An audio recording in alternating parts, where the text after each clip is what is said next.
안녕하십니까? 네, 되게 오랜만에 뵙는 것 같습니다. 잘 지내셨죠?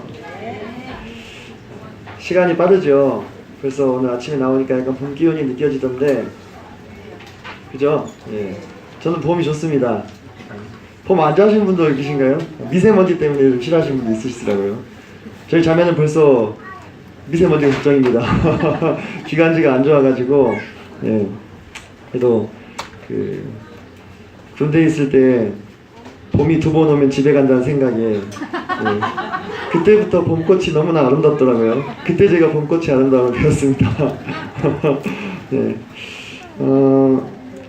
벌써 한 달이 넘었는데요. 이 중에 가장 최근에 다녀오신 분은 박순자 자매님이 되시겠네요. 예. 이스라엘을 제가 이렇게 다녀오면서 또 듣고 배우고 또 묵상했던 부분들을 성도님들과 함께 나누고 싶은 마음이 있습니다.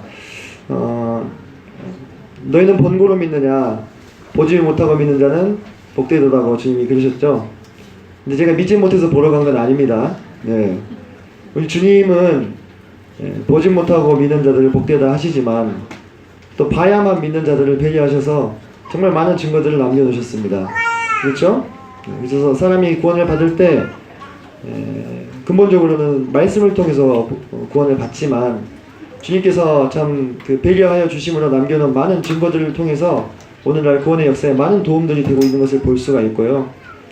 또 구원과는 별개로 성도들의 삶 가운데도 이와 같은 증거들이 많은 도전과 또 교훈들을 주고 있기 때문에 우리에게 유익이 있다고 말씀드릴 수 있겠습니다. 그래서 꼭 기회가 되시면 한번 가보시기를 추천을 드리겠습니다. 저희가 총 2주 동안 한 106곳, 7곳 이렇게 다녔습니다. 그래서 그곳을 모두 다닌다고 하는 것은 사실상 불가능하고요. 현재 시간이 12시 11분입니다. 준비한 시간까지 포함해서 12시 10분에 시작했기 때문에 1시 10분에 끝난다 할지라도 10분이 오버된 것이 아니다는 것을 양지해 주시기 바랍니다. 네. 갑자기 또 랩을 하고 있습니다. 네. 그래서 제가 다니면서 교훈을 받았던 부분들을 중심으로 해서 이렇게 키워드를 묶어가지고 말씀을 드리도록 하겠습니다. 저는 이번에 이스라엘이 두 번째인데요. 가지 못할 것으로 생각을 하고 있었습니다. 근데 주님께서 은혜를 베풀어 주셔가지고 다시 한번 갈 수 있는 그런 기회가 열리게 됐습니다. 가기 전에 주님께 왜 이 기회를 제게 주셨는지에 대해서 묵상하고 기도하면서 그런 생각들이 들었습니다. 제가 지난 1월달 말씀 시간에도 잠깐 말씀을 드린 것 같은데 우리 교회에 정탐꾼으로서 이스라엘을 다녀오겠습니다 라는 말씀을 드렸는데요. 이스라엘이 이제 출애굽해가지고 가나안 땅에 들어갈 때 그들은 12명의 정탐꾼을 뽑아가지고 가나안 땅에 보냅니다. 그들 중에 몇 명이 부정적인 보고를 했죠? 네, 갈렙과 여호수아를 뺀 10명이 부정적인 보고를 했습니다. 그래서 우리 생각에 그 10명은 참 믿음이 없는 사람들이었나 보다라고 생각하실 수 있는데 그렇지가 않습니다. 한 지파에 한 명씩 대표를 뽑은 거거든요. 그러면 어떤 사람을 뽑았겠어요? 그냥 어중이 떠중이를 뽑았을까요? 그렇지 않습니다. 그 지파의 믿음을 대표하고 용맹을 대표하는 차세대 리더들, 지도자급 인물들을 뽑지 않았겠습니까? 그런 자들만 12명의 정탐꾼으로 가나안 땅에 들어간 거예요. 그래서 실로 그들이 봤을 때 참 젖과 꿀이 흐르는 땅임을 확인은 했는데 그들이 돌아와서 보고하기를 뭐라고 보고했습니까?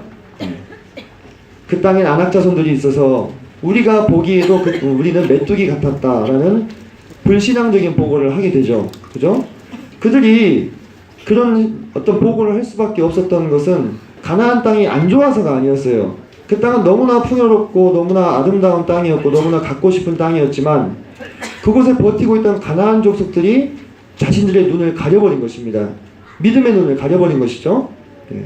그래서 불신앙적인 보고를 하게 되고 그 결과로 이스라엘은 40년 동안 다시금 광야를 헤맬 수밖에 없는 그와 같은 비참한 그런 사건이 일어나게 됐던 것을 이미 익히 잘 알고 계실 겁니다.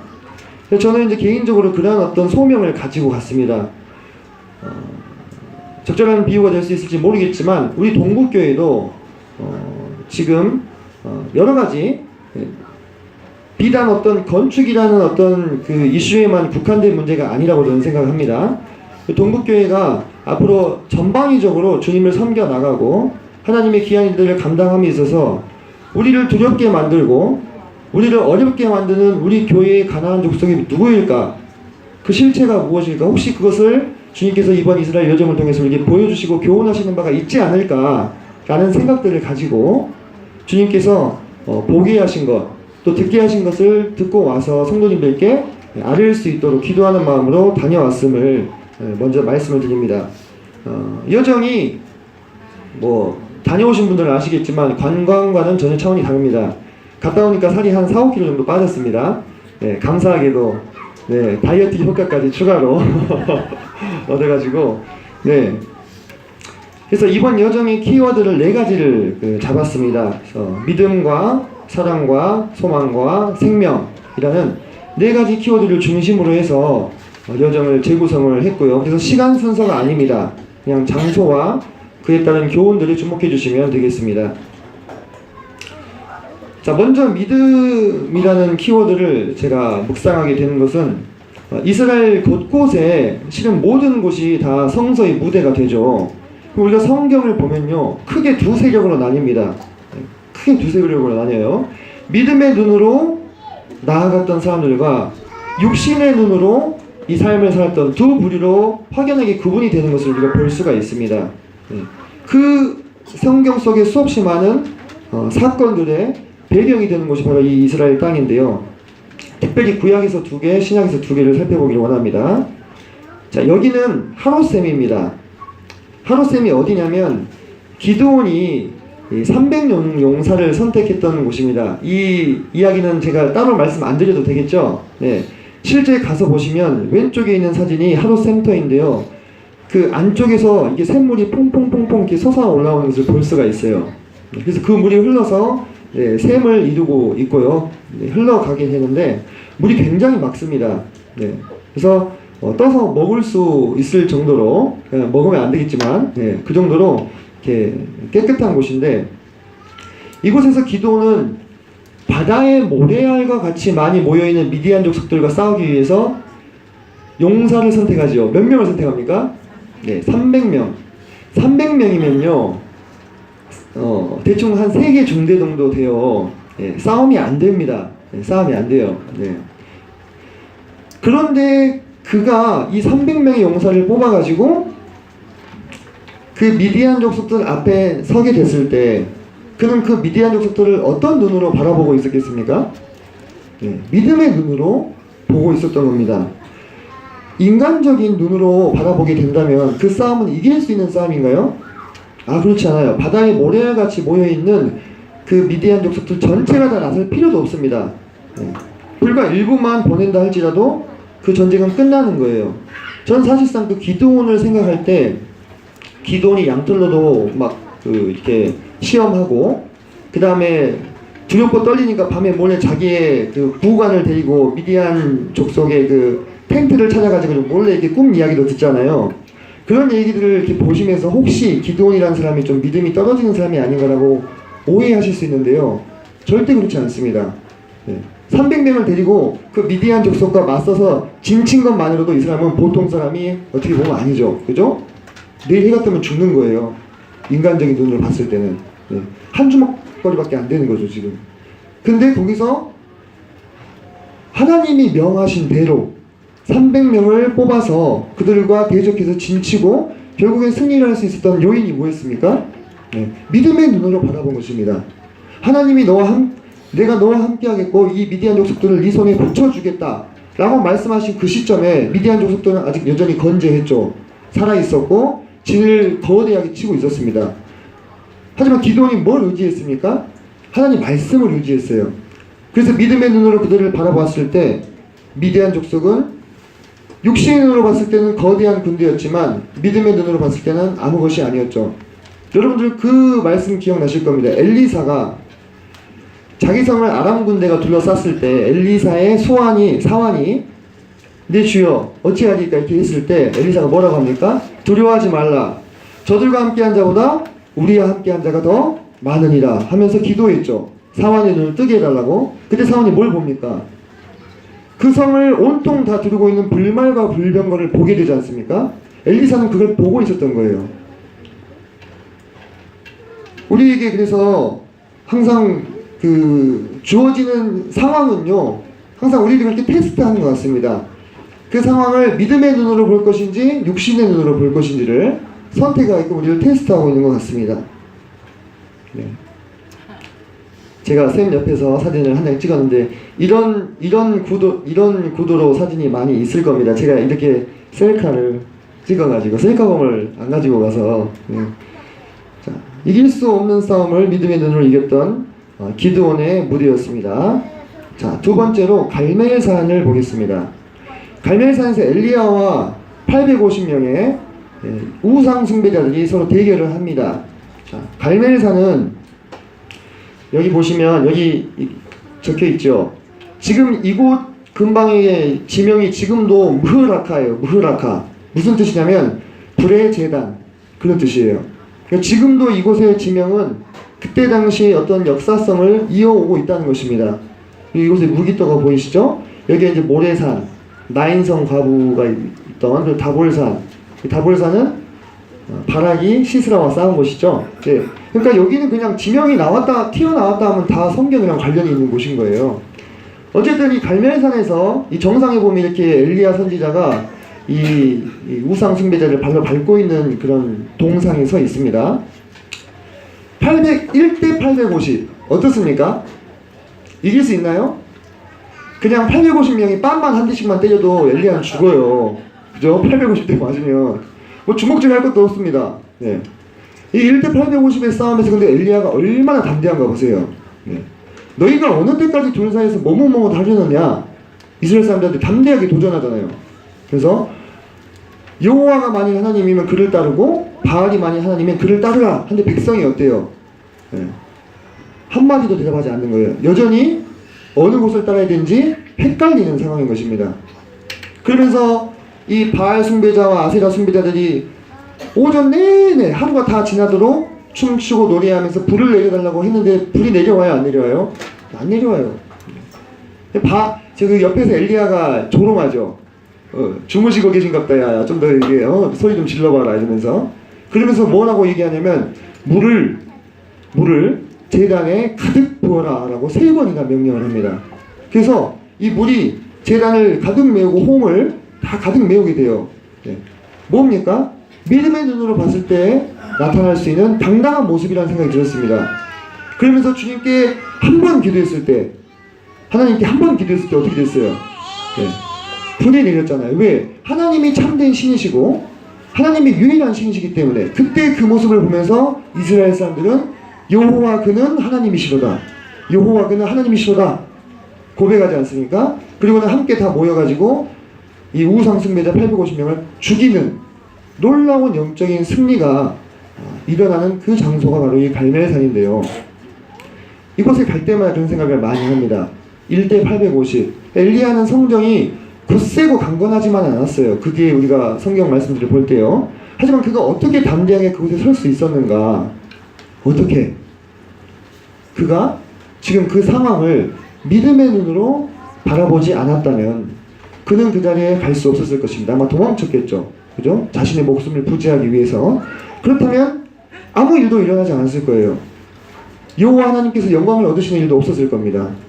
이스라엘 백성들이 하나님을 알아볼 수 있는 그러한 상황도 주어지지 않았을 겁니다.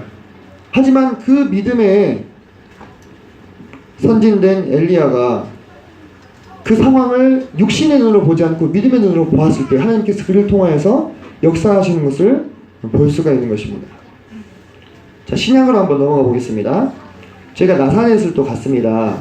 네, 나사렛에 가면 제 왼쪽에 있는 동상은 이제 성 요셉교회라고 요셉을 기념하는 교회예요. 거기 보면 아빠, 엄마, 이제 아이는 누구겠습니까? 예수님이겠죠. 네. 그리고 오른쪽은 지금 가브리엘 천사에게 마리아가 이제 수태고지, 내가 메시아를 품을 것이다, 네, 라는 수태고지를 받는 장면을 동상으로 이렇게 만들어 놓은 것인데요. 이번 여정에는 이제 왼쪽은 가지 않았습니다. 근데 저는 이제 지난번에 다녀왔었거든요. 근데 전 나사렛에 와서 다시 한번 이렇게 이 동상과 이런 조형물들을 보면서 이제 생각을 해보게 됐어요. 자, 여러분, 처녀가 아이를 잉태한다는 사건이 우리 인류사에 몇 번 있었습니까? 2번도 아니에요. 1번이에요, 1번. 그럼 제가 남자 된 입장에서 한번 생각을 해봤습니다. 제가 요셉의 입장에서 약혼한 마리아가 아이가 생겼대요. 그것도 성령으로. 근데 그것도 천사가 직접 찾아와 준 게 아니라 꿈에서, 현몽하여 이렇게 나오죠. 꿈에서. 그러면 남자 입장에서 제가 그렇구나, 그래, 성령으로 잉태할 수도 있지 라고 생각하는 게 일반적입니까?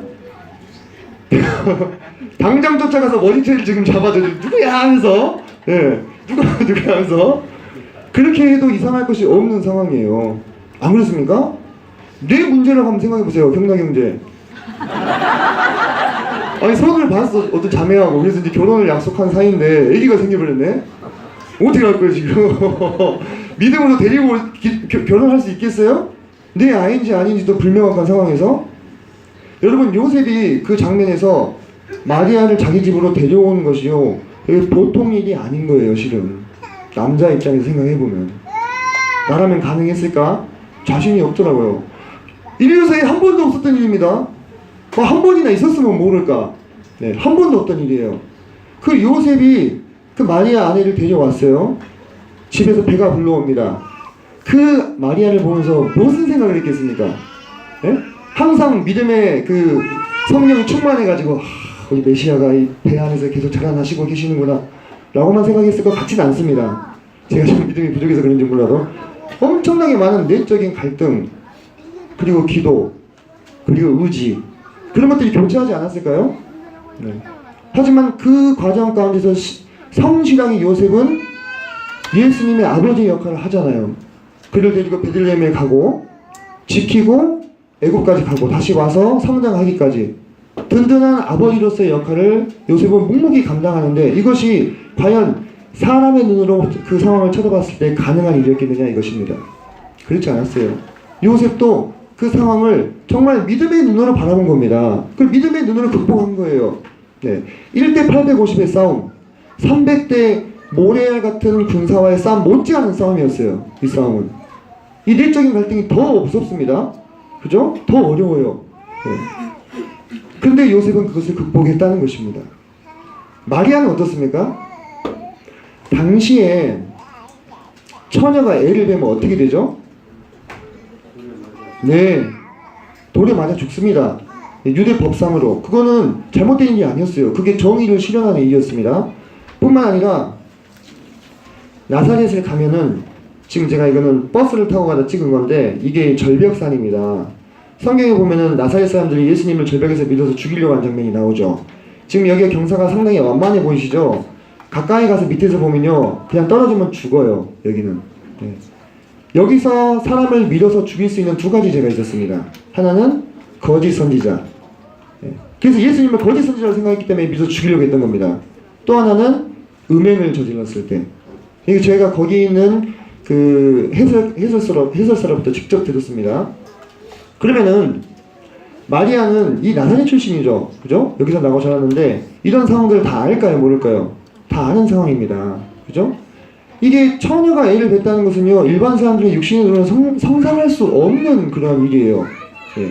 많은 사람들이 모여있는 자리에서 천사가 딱 나타나가지고 계시를 준 것도 아니고 마리아와 1대1로만 만나서 이렇게 됐지 않습니까? 그럼 마리아가 지금 거짓말하고 있다라고 생각하는 것이 훨씬 더 상식적인 얘기가 되겠죠. 다른 사람들이 생각했을 때는. 음행을 저지른 거예요. 그 마을에서 요셉이랑 약혼한 걸 다 뻔히 아는데, 근데 마리아가 뭐라고 고백합니까?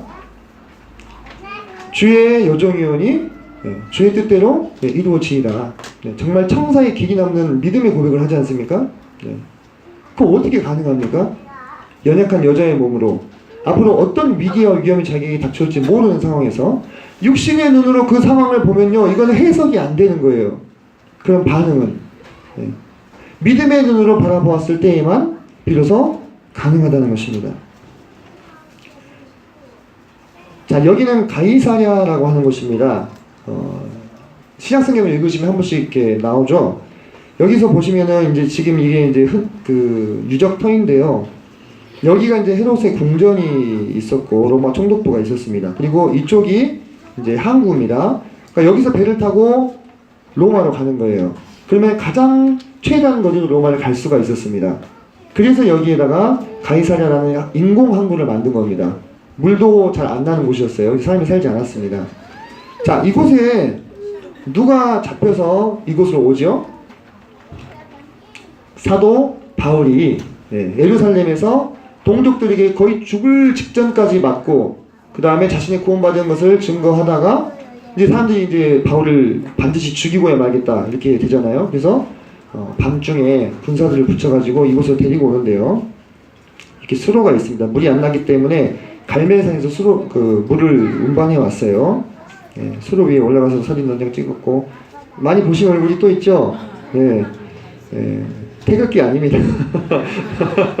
여기 이 비문이 빌라도의 이름이 적혀있는 비문입니다. 폰티우스 빌라투스 해가지고 빌라도가 역사적인 인물임을 증거해주는 고고학적 자료들이 여기서 발굴이 됐습니다. 그러니까 성경은 역사적인 사실인 겁니다. 과학적으로도 입증이 되고 있습니다. 이것은 물론 당연히 진품은 아니겠죠. 자, 여기 보시면 여기 이제 헤롯의 궁전의 수영장인데 여기 바다가 이제 지중해 바다예요. 지중해 바다가 얼마나 예쁩니까? 그죠? 그 바다가 바라다 보이는 바로 호화로운 궁전에 살았던 것이고 밀물이 되면 여기 물이 차요. 그래서 수영장이 됩니다. 썰물이 되면 물이 빠집니다. 자동 수영장이에요. 호화로운 생활을 했습니다. 이곳에 사도 바울이 잡혀왔을 때 그날 밤에 잡혀오기 전에 예루살렘에서 주님이 바울에게 그렇게 얘기하시죠. 담대하라. 네가 예루살렘에서 나의 일을 증거한 것 같이 로마에서도 증거하여야 하리라. 근데 그날 사도 바울은 죽기 직전까지 맞았거든요. 죽기 직전까지 맞고 나면 그날 저녁에 어떻게 됩니까?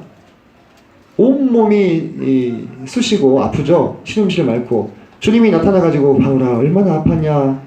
내가 널 좀 내가 낫게 해주마 하면서 어루만져 주시고 그러면 좋겠는데 뭐라고 말씀하세요? 담대하라. 너 예루살렘에서 이렇게 얘기한 것 같이 로마에서도 할 거야. 응? 참 오늘날의 어떤 관점으로 접근하는 것과는 달라요. 그죠? 소명에 붙잡혀 사는 사도 바울에게는 하지만 이것이 위로였을 것입니다. 그죠? 내가 여기서 죽지 않겠구나. 내가 로마를 가야 되는구나. 그 생각을 했겠죠. 그가 이 가이사랴로 잡혀와서 2년 동안 여기 머뭅니다. 그를 대적하는 수없이 많은 유대인 동족들, 자기를 죽이려고 금식한 자가 40명이나 되는, 그리고 그 로마의 놀라운 문명과 군대들을 봤을 때 그것이 바울에게는 어땠을까요? 가나안의 족속과 같이 보였지 않았을까요? 이스라엘 사람들 앞에 놓여있는. 하지만 그에게 예수님이 뭐라고 지금 위로하십니까? 담대하라. 믿음의 눈으로 이 상황들을 봐라. 그가 2년 동안 가이사랴에 발목이 잡혀있을 때 답답한 마음이 있었을지도 모르겠습니다. 내가 복음 전해야 되는데 여기서 뭐하고 있나. 이 사람들이 이렇게 호화롭게 흥청망청 사치하며 사는 모습만 바라봐야 되는가. 하지만 그는 기다렸죠. 그리고 로마로 가게 되지 않습니까? 그죠? 그래서 그리스도인을 붙들어주는 것은 믿음의 눈이요 소명이 아닌가 싶습니다.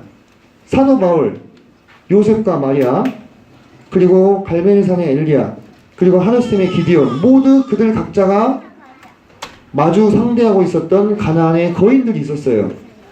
누군가에게는 그것이 감당할 수 없을 만큼 큰 어떤 군대였을 수도 있고, 또 누군가에게는 문화적인 어떤 차별이라든지 선입견이라든지 이런 것이 될 수도 있고요. 하지만 그들이 그것을 다 이겨내고 승리하는 삶을 사는 것을 우리는 성경을 통해서 확인할 수가 있는데 그 비결이 무엇이었습니까? 바로 믿음의 눈으로 상황을 바라보는 것이었다라는 것입니다. 제가 방금 드린 이야기들 중에서 성도님들 대부분 다 여러 번 들으셨을 것입니다. 상황을 믿음의 눈으로 바라보고 육신의 눈으로 바라보지 말자. 뭐 새로운 메시지입니까? 아닙니다. 저는 근데 이곳들을 돌아보면서 그런 생각이 들었어요. 아하, 이제 남은 것은 결국 순종의 문제구나. 우리가 시절 옳고 그르는 것이 무엇인지는 이제 다 들어서 알고 있습니다만은 그 믿음의 눈으로 정작 그 문제가 내 문제가 됐을 때 내가 상대해야 되는 가나안의 거인이 내 앞에 떡하니 나타났을 때는 그 들었던 말씀들이 온데간데 없어져 버린단 말입니다.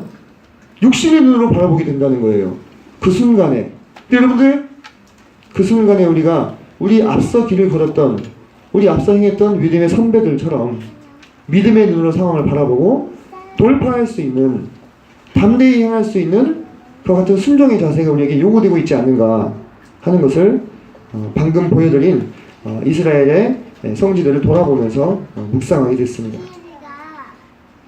자, 다음으로 사랑이라는 키워드입니다. 요한의 아들 시몬아, 내가 다른 사람들보다 나를 더 사랑하느냐라고 주님께서 물으셨죠. 그죠? 그 배경이 되는 곳이 바로 이 갈릴리 호수인데요. 뭐 자세하게 다 설명드리지 않겠습니다. 옆에 보시면 이 갈릴리 호수를 끼고 우리가 익숙한 지명들이 많이 보여요. 뭐 막달라, 그죠? 게네사렛, 타브가는 성경에는 안 나오죠. 자, 그 다음에 뭐 여기 가버나움, 그 다음에 벳세다, 거라사, 다 이 주변이 지금 다 성경의 배경이 되는 곳입니다. 그래서 저한테도 갈릴리는 참 특별한 곳입니다. 이번에 갔을 때도 참 가보고 싶었던 그런 곳이었고요. 이 갈릴리 호수의 아침입니다. 동영상을 넣었는데 시간 관계상 생략하고 넘어가겠습니다. 그 갈릴리에 보면은 이제 베드로 수의권 교회라는 곳이 있습니다. 네, 이제 뭘 기념하는 곳이냐면 이제 예수님이 다시 베드로를 만나가지고 베드로를 회복시키시는 그 성경 구절을 배경으로 하고 있는 곳이거든요. 이 뒤에 보이는 이 이제 동상이 이제 유명한 예수님과 베드로의 동상이고요. 여기 바라다 보이는 곳이 바로 이제 갈릴리 호수입니다. 첫 번째 갔을 때에는 이렇게 사진 찍고 설명 듣느라 정신이 없었어요. 근데 두 번째 가니까 좀 여유가 생기더라고요. 그래서 조용히 앉아서 그곳에서 주님을 묵상하고 또 기도하는 시간들을 많이 가졌습니다. 이 사진 지금 제가 벤치에 앉아가지고 묵상하면서 그 앞에서 처음 오신 분들 사진 찍고 막 좋아하는 모습을 바라보면서 찍었던 사진입니다. 아, 처음 오시면 저럴 수 있지 라고 생각을 했습니다. 네. 주님이 던지시는 이 질문은 21세기를 살고 있는 우리에게도 오늘날 여전히 유효합니다. 그죠? 네가 나를 사랑하느냐? 주님이 그렇게 물으시죠. 그죠? 요한의 아들 시몬아, 네가 다른 사람들보다 나를 더 사랑하느냐? 베드로가 3번 예수님 부인한 거 알았어요, 몰랐어요? 주님이 다 아셨잖아요, 그죠? 그럼에도 불구하고 주님이 너 왜 그때 나한테 그랬냐? 라고 묻지 않으셨어요. 그렇게 묻지 않으셨어요. 그냥 주님께 가장 중요한 것은 여전히 내가 나를 사랑하고 있느냐, 그것을 물으셨어요. 그러면서 베드로가 주님께 제가 주님을 사랑하는 줄 주님이 아십니다 라고 얘기했을 때야 비로소 주님께서 내 양을 먹이라, 내 양을 치라 라고 분부하시지 않습니까? 그래서 그런 생각들을 많이 했습니다.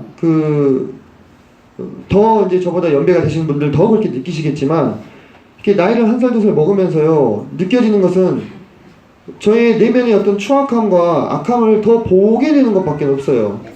그래서 사도 바울이 내가 모든 사도 중에 제일 작은 자다 얘기하다가 나중에는 죄인 중에 괴수라고 얘기하지 않습니까?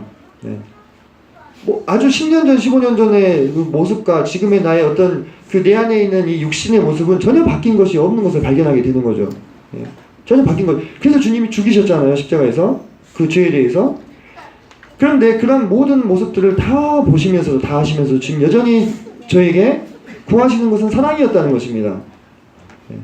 근데 제가 뭐 이런저런 그 주님을 섬긴다고 하는 일들을 많이 하고 있는데 그 동기가 무엇일까도 같이 생각해 보게 됐습니다. 정말 주님이 나에 대해서 원하시는 것은 항상 사랑이었는데 나는 주님에 대해서 주님을 사랑하는 마음으로 그런 일들을 하고 있는 것인지, 아니면 뭔가 이루어 보려고, 뭔가 나의 어떤 성취를 위해서, 물론 그런 것을 의도하고 한 것은 아닙니다만은 은연중에라도, 또는 어떤 목표의식을 따라서 행해왔던 것은 아닌가. 여전히 주님은 제게 물으셨어요.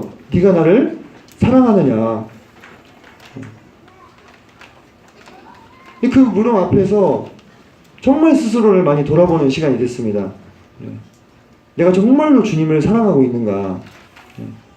주님은 어떠셨냐면, 주님께서 돌아가실 때가 가까이 이런 줄 아시고 뭐라고 합니까? 세상에 있는 자기 사람들을 사랑하시되 끝까지 사랑하신 분이에요. 끝까지. 근데 저는 끝까지 사랑하고 있는가 참 의문이 들더라고요. 그러면서 참 감사했던 것은 제 내면에 있는 추악함과 악함들을 볼 때 나도 내 자신이 너무나 싫은데 주님 어찌 저를 사랑하실 수 있습니까? 되물을 때 내가 사랑스러워서 사랑한 것이 아니라 나를 사랑하시기로 한 거예요. 끝까지 사랑하시기로 하신 거예요. 끝까지 사랑하시기로 하셨기 때문에 삐죽삐죽 가시같이 나와 있는데 모습이라 할지라 주님께서 품으시고 다듬으시고 주님의 모습을 따라가게끔 계속해서 사랑으로 인도해주고 계시는구나. 결국은 그것이 주님을 섬기는 일의 동력이 되어야 되고 근본적인 목적이 되어야 되는구나. 그 생각들을 많이 하게 됐습니다. 최근에 제가 여러 가지 일들을 많이 이제 방학이다 보니까 또 이제 외부의 일들도 많이 하면서 이렇게 몸과 마음이 이렇게 많이 지치더라고요. 많이 지쳤습니다. 어제까지 남원 창조과학 캠프를 마치고 또 오늘 또 말씀을 이렇게 계속 이제 묵상해 오던 것들을 정리하고 하면서 그런데 그때 주님께서 저를 위로하시는 것들을 이렇게 보게 됐어요. 제가 솔직히 주님 앞에 가서 기도했습니다. 어제 저녁에도 무릎을 꿇고 주님 좀 많이 지칩니다 이번에는. 그런 얘기를 드렸는데 주님이 위로해 주시더라고요 마음에. 그 엘리야가 그 위대한 영적인 승리를 거두고 나서 이세벨이 죽이려고 할 때 도망가다가 광야에서 조카원이 이제 저를 데려가 주옵소서 제가 제 열조들에게 미치지 못하나이다 할 때 주님께서 천사를 통해서 떡과 물을 먹게 하잖아요. 그죠? 2번씩이나. 저 어제 그런 것들을 좀 경험했습니다. 주님이 제게 저의 떡과 물을 먹여주셨거든요. 참 감사하게도 그래서 주님이 계속해서 나를 사랑하고 계시고 그 사랑의 힘으로 계속 이 길을 걸어갈 수 있게끔 어찌 저분이겠습니까? 모든 성도님들의 처해진 상황 가운데서 그런 나름대로의 내면의 고통과 어려움과 힘겨움들이 있으시잖아요. 그죠? 그때 그래도 이 길을 가야지 하고 어금니를 꽉 깨물게 하는 그 원동력이 뭡니까? 우리에게 주님이 저를 사랑해 주신다는 그 사실이에요. 저를 끝까지 사랑해 주신다는 그 사실이에요. 그거 말고 뭐가 있겠어요? 정말 사랑받을 수 없는 스스로의 모습을 생각했을 때 정말로 추악한 저보다 더 저를 잘 보실 수 있지 않겠습니까? 내면을 깨뜨려 보시는 주님이신데 근데 저희를 끝까지 사랑하시기로 하고 그 피로 씻어주신 거예요. 그래서 이제 의롭다 해주시고 영화롭다고 칭해주시고 나를 따라오너라 우리를 초청해주시고 이 길을 가게 해주시지 않습니까?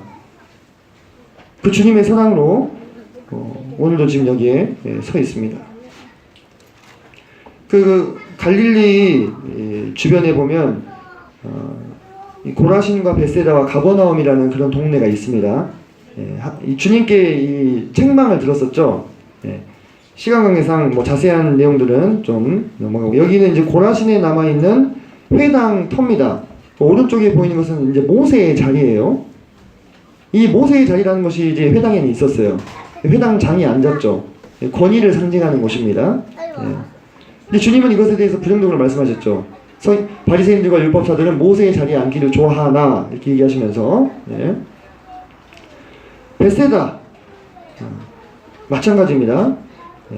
그리고 가버나움 이 세 도시의 공통점이 뭔지 아십니까? 주님이 가장 많이 기적을 베푸셨다고 말씀하셨습니다. 그죠? 그리고 가장 부유한 도시입니다.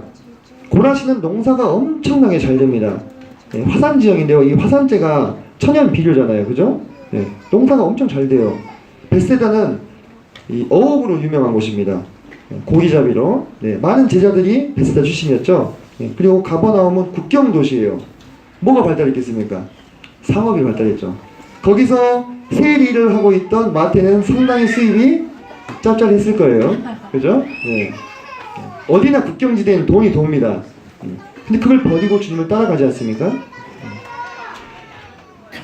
제가 한번 이렇게 비교를 해봤어요. 고라신이나 벳세다나 가버나움 그리고 예수님을 밀쳐 죽이려고 했던 나사렛. 주님은 그들을 사랑하셨습니다. 그래서 더 많은 기적들을 베푸시고 하나님 나라의 복음을 듣기를 원하셨어요. 그러나 그들이 거절했죠.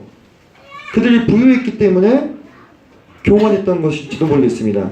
이미 가버나움은 당대에 수입산 대리석으로 건물을 지을 정도로 잘 살던 동네였어요.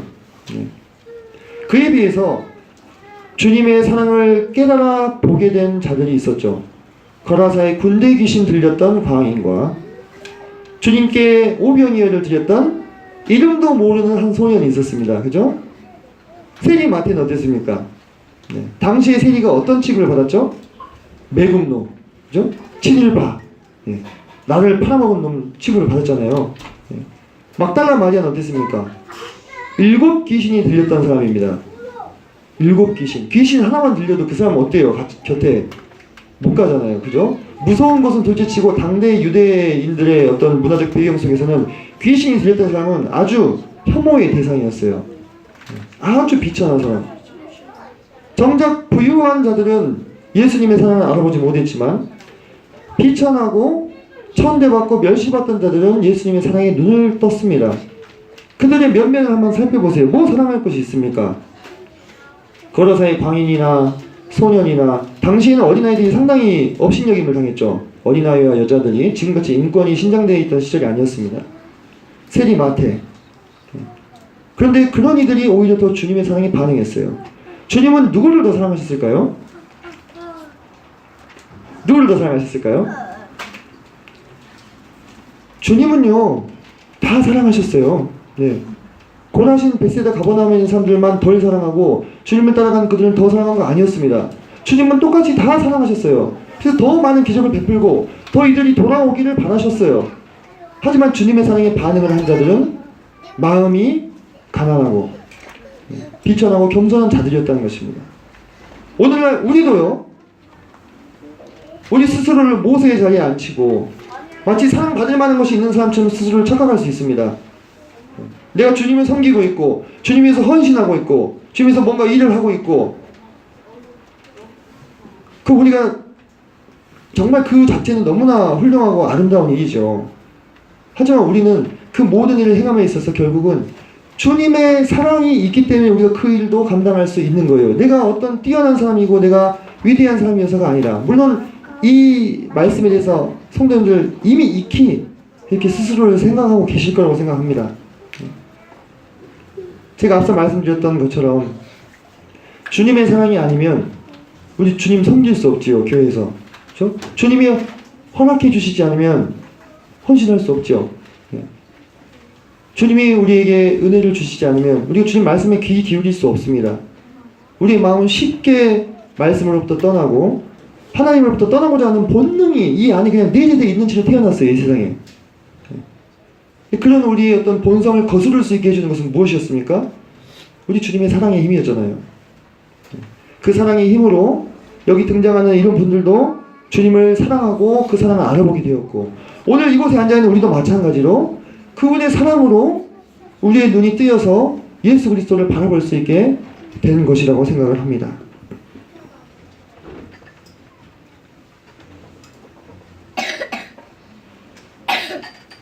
자, 세 번째 키워드는 소망입니다. 믿음과 소망과 사랑은 항상 있을 것인데 그러셨잖아요. 네, 이스라엘 가니까 항상 있더라고요, 이것이. 마가복음 1장 15절에 보면 때가 찼고 하나님의 나라가 가까웠으니 그러므로 회개하고 복음을 믿으라 이렇게 얘기하시죠. 그렇죠? 예루살렘을 저희가 이번에 한 4일 정도 있었습니다. 네, 상당히 오래 있는 겁니다. 거기서 그 저희 운전해 주셨던 그 버스 기사 아저씨가 모페드라는 아저씨인데 아주 푸짐하게 생기셨어요. 한 40년 동안 운전을 하셨는데요, 기가 막히게 운전합니다. 50인승 버스를 티코 몰듯 몰아요. 네. 정말 그분이 아니었으면 저희 참 힘들었을 겁니다. 너무 교통사정이 안 좋거든요. 그래서 차도 많고. 근데 그분이 그러더라고요. 내가 40년 동안 이 일을 해오는데 예루살렘에 4일 동안이나 머물렀던 성지순례팀은 이번이 처음이었다 이렇게 얘기하더라고요. 네. 그만큼 저희가 이번에 예루살렘에 집중을 했는데요, 정말 4일 머무르니까 이게 눈에 들어오더라고요. 이게. 네, 눈에 들어와요. 방위가 잡히고. 네. 자, 예루살렘은 유대인 신앙의 신장이자 세계의 중심입니다. 네. 누가 뭐 부정하겠지만 이것은 부정할 수 없는 명제입니다. 스가랴서 12장 2절에 보면 만국을 훔치게 하는 잔이다. 네. 만국으로 취하게 만드는 잔이다 라고 하죠. 여러분들 요즘에 그것을 보지 않습니까? 예루살렘이 뭐 뛰어난 게 있다고, 뭐 뉴욕이나 파리나, 그죠? 밀라노 이런 데 비교하면 뭐 아름다운 것이 있다. 근데 뉴스에 항상 오르내리고 쟁점이 되잖아요. 예루살렘이. 예언의 성취의 중심 무대가 되는 곳이 바로 이 예루살렘입니다. 성전 연구소라고 하는 곳이 있습니다. 여기 사진에 보이는 분이 세운 곳인데요. 제3성전을 건축을 연구하고 있는 기관입니다. 저희가 이번에 그래서 성전 기명 연구 박물관에 갔다 왔어요. 그 앞에 보시면 이렇게 메노라가 있는데 순금 60kg으로 통으로 만든 금초대입니다. 이 메노라를 앞으로 성전이 재건되면 사용하려고 만들어 놓은 겁니다. 이 모양을 어디서 따왔냐면 그대로 이 타이터스의 개선문이 로마에 가면 있습니다. 제가 이것도 봤는데 이 타이터스 장군이 바로 예루살렘을 멸망시킨 로마의 장군이에요. AD 70년에. 그러면서 두 번째 성전을 완전히 불태워버렸죠.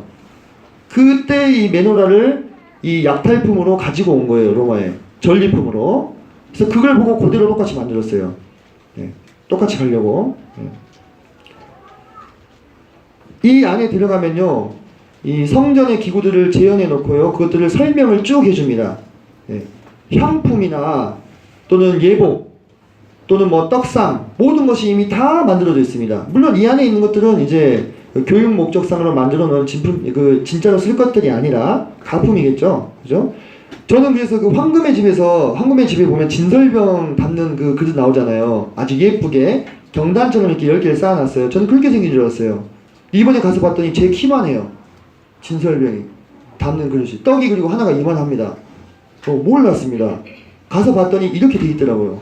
그리고 이 떡만, 빵이죠. 이 진설병만 대대로 만들어 오는 유대 가문이 있더라고요. 그래서 그 떡을 만드는 비법도 그 가문 안에서만 전수가 된다고 합니다. 그래서 뭘 느꼈냐면요, 이미 준비가 다 됐구나, 그런 생각이 들더라고요. 설계도까지 이미 아마 그런 동영상들을 보신 분들도 있을 겁니다. 그러면 왜 제3성전이 이렇게 중요하고 첨예한 화두가 되느냐. 지금 감람산 전망대에서 바라본 성전산인데요, 감람산은 이 성전의 동쪽에 있어요. 동쪽에. 동쪽에서 바라봤을 때, 그러니까 당연히 여기 이제 이 황금 돔사원이 보이시죠? 이건 성전 아닙니다. 이쪽을 막고 있는 벽이 당연히 동쪽 성벽이 되겠죠. 감람산이 동쪽이니까. 그리고 사이에 이제 기드론 골짜기가 있고요. 여기 보면 여기 빼곡하게 차이는 이 네모 상자 같은 게 뭘까요? 이게 다 무덤입니다. 그리고 이 성벽 앞에도 보면은 무덤이 가득 있습니다. 그리고 여기 보면 황금문이 보이시죠? 그죠? 황금문.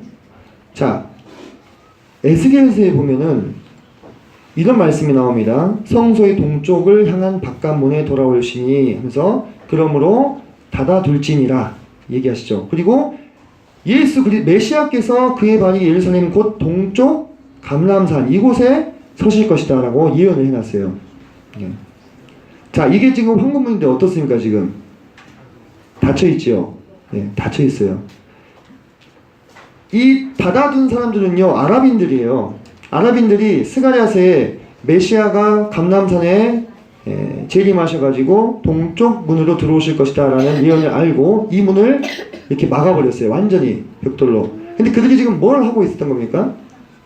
에스겔서의 말씀을 지들이 성취해주고 있는 거예요. 닫아둘지니라고 얘기하셨잖아요. 진짜 자기들이 닫아줬어요.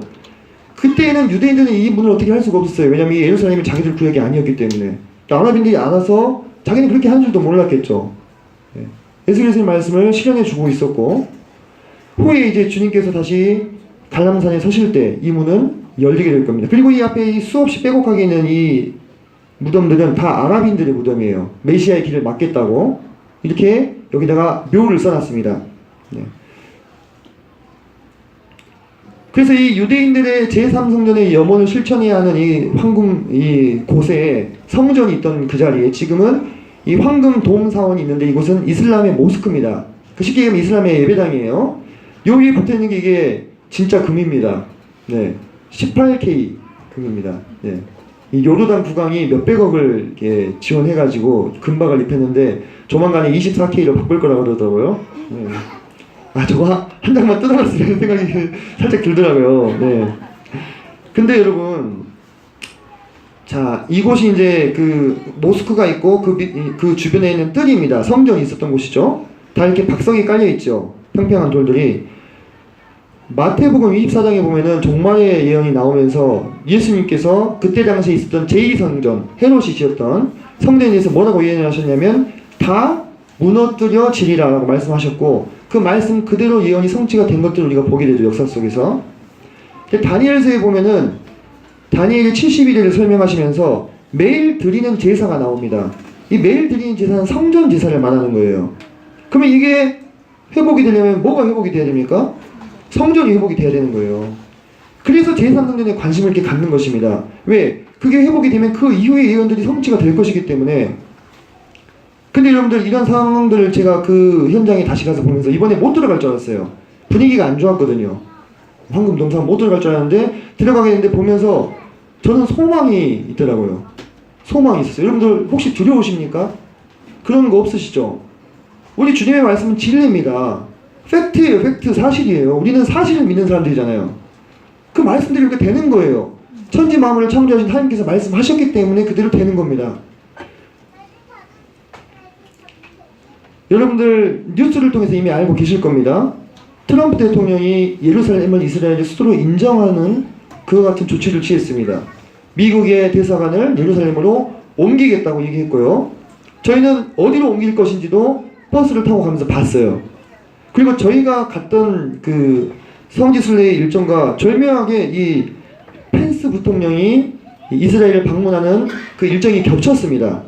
예, 겹쳤어요. 그래서 길거리에 이렇게 깃발을 세워놨는데 Pence, you are our truly friend 뭐 이런 식으로 써놨습니다. 당신은 우리의 진정한 친구입니다. 당신을 환영합니다. 거기에 깃발을 다 걸어놨어요. 이렇게. 예루살렘이 이스라엘의 수도가 된다고 하면 무슨 일들이 일어날까요? 이 시간이 뭐 예언의 성취에 대한 것을 나누는 시간은 아니지만은 정확하게 제가 말씀드릴 수 있는 것은 성경이 하나님의 말씀이며 사실이고 문자 그대로 성취되어 가고 있는 상황들이 너무나 확연하게 드러나고 있는 시대를 우리가 살고 있다. 그래서 트럼프가 이와 같은 조치를 취한 다음에 랍비들이 트럼프에게 편지를 썼어요. 오른쪽에 있는 건 히브리어 원문인데 읽어보시기 바랍니다. 저도 못 읽어요. 그죠? 네.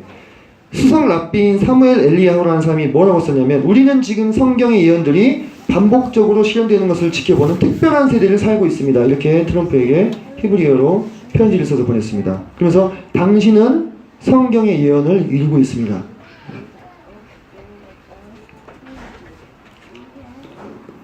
우리는 이 모든 상황들 앞에서 두려워할 필요가 없겠죠. 우리는 오히려 기다립니다. 그날을 기쁨으로 기다립니다. 그러면서 저는 그 황금 동사원을 바라다 보이는 그 박석이 깔린 그 뜰에서 주님 앞에 정말 많은 것들을 생각했습니다. 아, 주님 다시 오시겠구나. 다시 오시는구나. 정말로 내 시대에 오실 수도 있겠구나. 이것이 어떤 시한부적 종말론의 그런 개념이 아니죠. 그죠? 주님이 다시 오시겠다고 하는 이 재림의 소망이 우리 신앙인들의 근본이 되어야 되지 않습니까? 그러면서 주님 다시 오시면 뭐 우리가 회사도 다 그만두고 직장도 다 그만두고 학교도 그만두고 다 모여가지고 기도만 하고 있어야 되느냐? 아니요. 제가 다시 그 성전상에서 다시금 마음 가운데 확인했던 것은 뭐냐면 주님 오실 때까지 내가 무엇을 하며 살아야 되겠느냐 하는 소명의식이었어요. 그래서 마음이 너무나 벅차오르더라고요. 저는 개인적으로 제가 주님께 교사의 은사를 받았다고 분별하고 있습니다.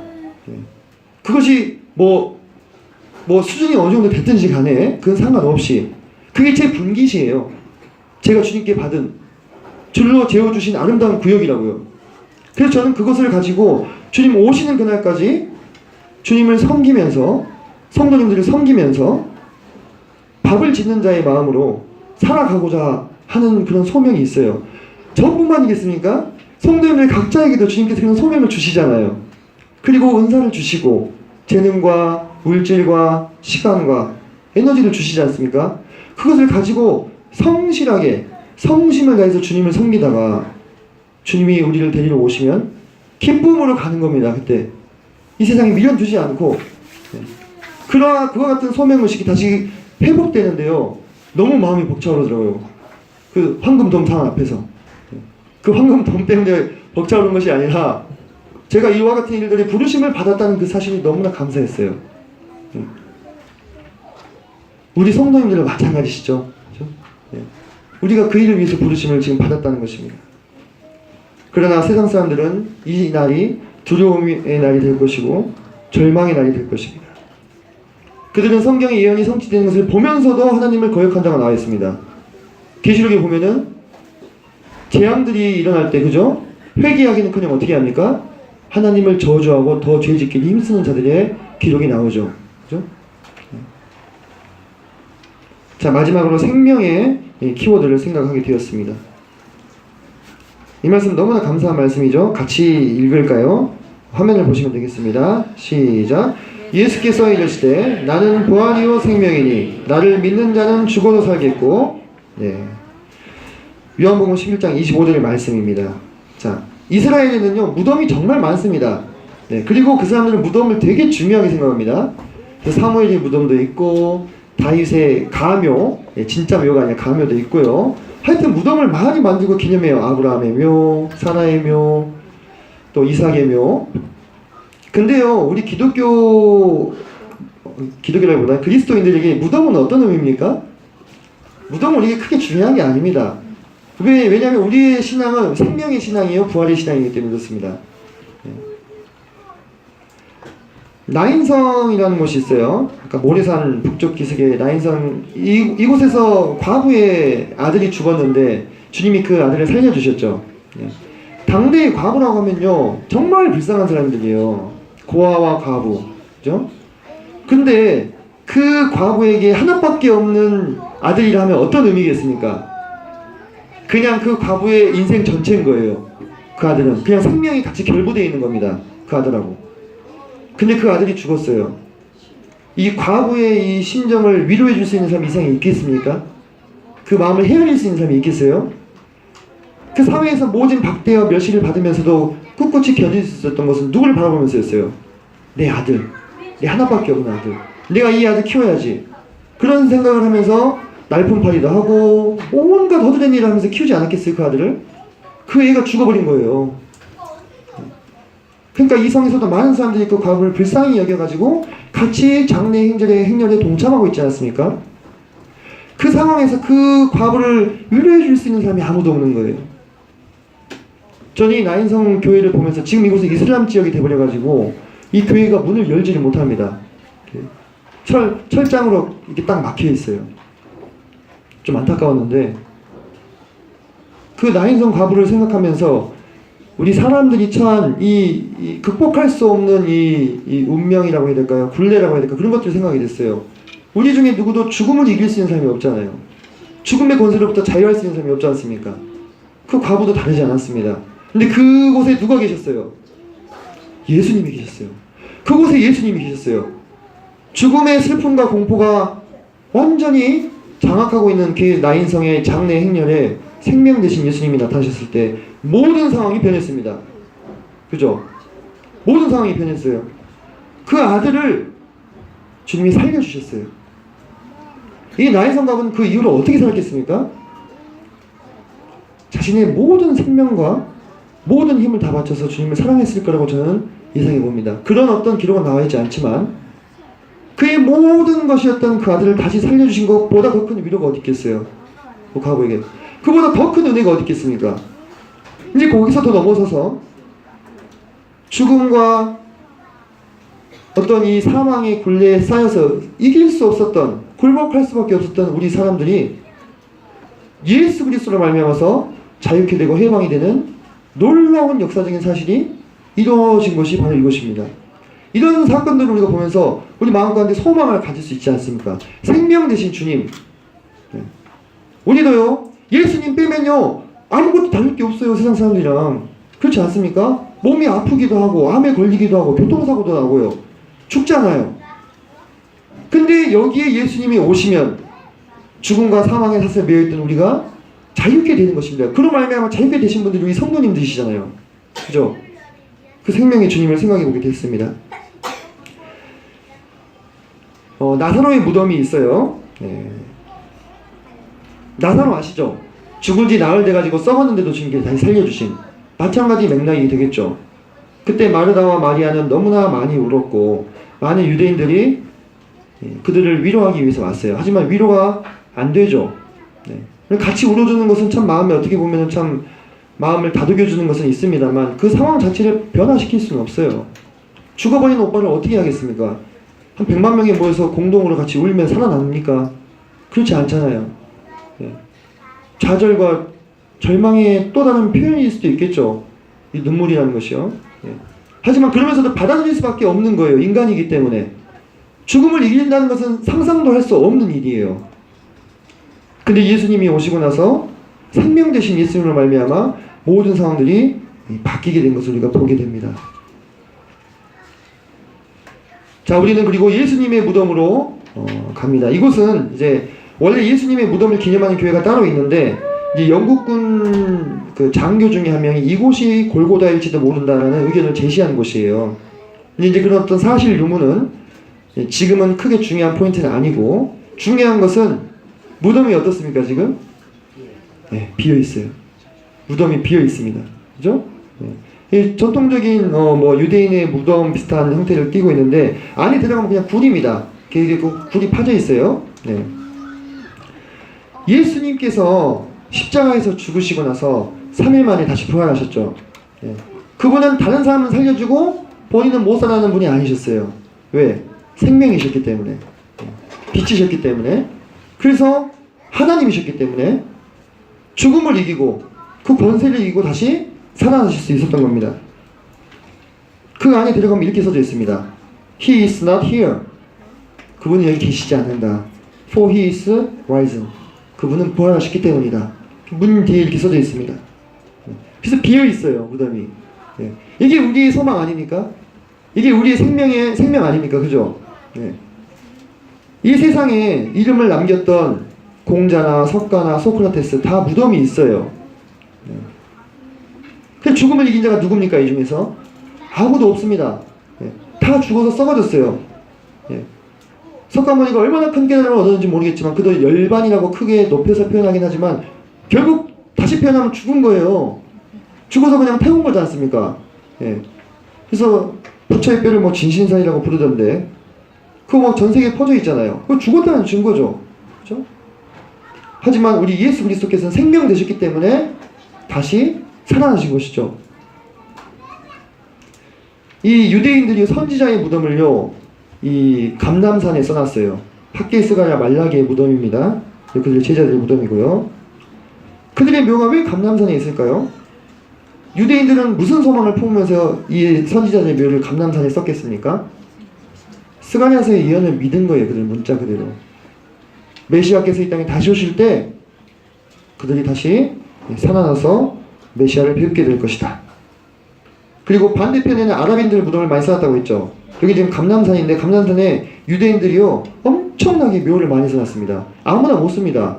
아주 유력한 지도자들, 명망 있는 가문 사람들만 쓸 수가 있어요. 왜 썼겠습니까? 메시아. 물론 그들은 예수라고 생각 안 합니다. 메시아라고 믿어요. 메시아가 감람산에 서실 때에 우리가 그를 가장 먼저 뵙고 싶기 때문에 여기 묘를 쓴 거예요. 여러분 생각해보세요. 생명 되신 예수님을 믿지 않는 유대인들도요 이런 부활과 생명의 소망을 가지고 있어요. 하물며 참되신 주 예수 그리스도를 믿는 우리는 더 많이 못하겠습니까? 그렇지 않습니까? 우리 그 생명의 소망이 있습니다. 제가 아까 서두에 시간이 참 빠르다고 했는데 세월이 빠른 것을 많이 느끼시죠, 모치님? 마음은 이팔 청춘인데 언제 나이를 먹어서 흰머리가 나고, 그죠? 죄송합니다. 근데 마음은 여전히 이팔 청춘이에요, 진짜. 근데 우리 육신이 이렇게 후퇴해 가는 것을 보면서 우리 마음이 슬플 수 있습니다. 우울할 수 있어요. 그죠? 괴로울 수 있습니다. 하지만 우리에게 소망이 있죠. 어떤 소망이 있습니까? 생명 되신 예수 그리스도께서 다시 이 땅에 오시면 우리가 썩을 이 몸을 벗고 썩지 아니할 그 부활의 몸으로 다시 덧입음을 입게 될 그 소망이 우리 가운데 있지 않습니까? 그게 우리 그리스도인들의 신앙이에요. 부활의 신앙이며 생명의 신앙입니다. 바로 그 현장이 예루살렘에 펼쳐져 있었습니다. 생명의 주관자 하나님과 죽음과 심판과 고통과 영벌이 있는 그 두 가지가 공존하고 있는 세상입니다. 지금 이것은 무엇을 택할 것입니까? 아직 예수님을 믿지 아니하신 분들 잘 생각해 보세요. 그 존경받던 공자나 석가모니나 소크라테스, 저도 존경합니다. 저도 그분들 책을 읽었어요. 예. 하지만 그들은 위대한 스승일지 모르지만 생명의 주관자 되시는 하나님은 아닌 거예요. 누굴 믿어야 되겠습니까? 무엇을 의지해야 되겠어요? 우리 인간이 죽음을 정복할 수 있습니까? 이길 수 있습니까? 아니요. 불가능합니다. 오직 나인성의 가문을 살리신, 나사로를 살리신, 그리고 그분 본인이 부활하신 생명의 예수 그리스도만이 우리를 구원하실 수 있는 거예요. 그분을 선택하셔야만 합니다. 그게 생명의 길입니다. 네, 그래서 이번 이스라엘 여정을 통해서 크게 4가지 키워드를 가지고 이렇게 정리를 좀 해보았습니다. 성도님들이 이미 익히 잘 알고 계시는 이야기였을 줄로 생각이 됩니다.